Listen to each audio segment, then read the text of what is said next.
वट सावित्री व्रत कथा एक सच्ची पत्नी की अमर प्रेम गाथा। ये सिर्फ एक व्रत नहीं है, ये है एक पत्नी की दृढ़ संकल्प की गाथा, एक प्रेम की वो शक्ति जो मृत्यु को भी पराजित कर दे। आज मैं आपको सुनाने जा रहा हूँ वट सावित्री व्रत की वो कथा जिसने यमराज को भी झुका दिया। बहुत समय पहले की बात है। मध्य देश के राजा अश्वपति की कोई संतान नहीं थी।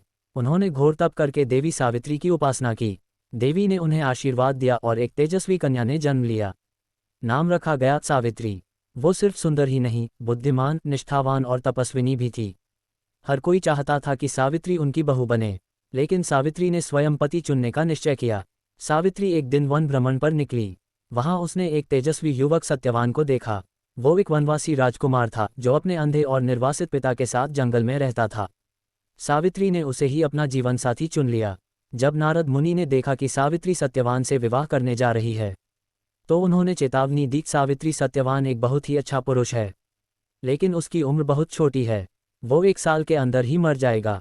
पर सावित्री मुस्कुराई और बोली, प्रभु, यदि मेरा निर्णय धर्म के मार्ग पर है तो मैं अपने पति का जीवन भी लौटा सकती हूँ। फिर विवाह हुआ और 1 वर्ष बीत गया। अब वो दिन आ पहुंचा जब सत्यवान को मृत्यु का ग्रास बनना था। वो लकड़ियां काटने जंगल गया और सावित्री साथ गई। थोड़ी देर बाद सत्यवान की तबीयत बिगड़ने लगी और वो सावित्री की गोद में गिर पड़ा। तभी प्रकट हुए यमराज। उन्होंने सत्यवान की आत्मा को अपने पाश में बांधा और चल दिए यमलोक की ओर। लेकिन सावित्री पीछे पीछे चल पड़ी। यमराज ने 3 बार समझाया, तुम एक मृत व्यक्ति के पीछे क्यों आ रही हो? सावित्री बोली, जहां तक पति जाएगा वहां तक पत्नी का धर्म भी जाता है।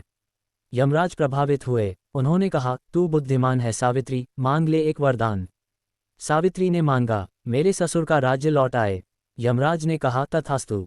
फिर यमराज ने दूसरा वरदान मांगने को कहा। सावित्री ने कहा, मेरे सास ससुर की दृष्टि लौट आए।